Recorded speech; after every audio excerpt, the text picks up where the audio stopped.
Cinema reel సినిమాలు వేరే ఉంటాయి, రియల్ సినిమాలు వేరే ఉంటాయి. బాలయ్య అనగానే రియల్ గానే జై బాలయ్య అంటారు. ఆడియన్స్ పల్స్ కి బాలయ్య కంటెంట్ కి బాబీ ఎక్స్లుగా ప్రజెంట్ చేశారని చెప్పొచ్చు. Mass of God, God of mass అంటే మాస్ లో మన సెంటిమెంట్ బాలయ్య పాప సెంటిమెంట్ ప్రత్యేకంగా చెప్పాల్సిన అవసరం లేదు. యాక్చువల్ గా బాబీ గారు తీసుకునే లీడ్ కూడా చాలా బాగుంది. వాటర్ సెంటిమెంట్ అనేది ఎక్కడైనా ఆలోచించదగ్గ విషయమే.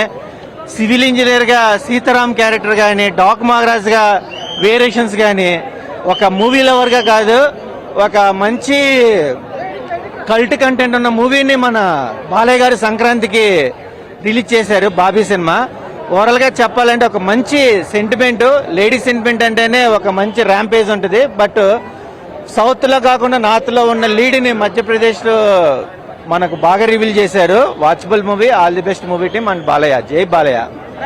It's worth watching. అంటే అది ఇన్స్పిరేషన్ మూవీస్ అదేం కాదు, కానీ ఇట్స్ సంక్రాంతికి బాగానే ఉంది. పండక్కి ఇలాంటి మూవీస్ గిఫ్ట్ అండి definitely. I don't want to talk about the numbers, black busters అది అని కాదు, కానీ బాలయ్య బాబు ఫ్యాన్స్ కి వస్తుంది. బ్యాక్గ్రౌండ్ మ్యూజిక్ బాగుంది, స్టోరీ ఎవ్రీథింగ్ అన్ని కనిపిస్తాయి, కానీ స్టిల్ గుడ్.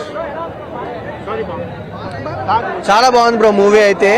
డైలాగ్స్ పరంగా అయినా ఇంకా సాంగ్స్ పరంగా అయినా చాలా బాగుంది. అసలు ఎక్స్పెక్ట్ చేయలేదు. బాలయ్య బాబు గారు నాకు తెలిసి వేరే లెవెల్. ఆయన యాక్టింగ్ అనేది వేరే లెవెల్. నాకు తెలిసి బాబీ కొల్లి గారే మన డ్రగ్ తీసుకొని ఉంటారు. డ్రగ్ తీసుకొని స్టోరీ రాశాడేమో బాలయ్య బాబు గారి మీద. వేరే లెవెల్. అసలు మేము బోరింగ్ కొడతాడేమో అనుకున్నాం, గేమ్ చేంజర్ లాగా. కానీ అసలు బోరింగ్ లేదు, ఏం లేదు. ఎక్స్పెక్ట్ చేయలేను బాలయ్య బాబు గారిని. అసలు వేరే లెవెల్. ఆ రేంజ్ లకి తీశారంటే అసలు ఎవరి వల్ల కాదు, ఆ రేంజ్ లో తీశాడు. ఇంకా ఫైట్స్ అంటారా, ఫైట్స్ పరంగా చూసుకుంటే ఇంకా దాన్ని ఇంకా తగ్గేదే లేదు. ఆయన ఒక్కసారి మ్యాన్షన్ హౌస్ వేసాడంటే ఇక తగ్గడు ఆయన. సో అది చిన్న పాప సెంటిమెంట్ అంటే అది రివీల్ చేయను, కానీ అమ్మాయి సెంటిమెంట్, పాప సెంటిమెంట్, ఇంకా వాళ్ళ మదర్ సెంటిమెంట్ బాగుంది. ఇంకా సాంగ్స్ అంటారా.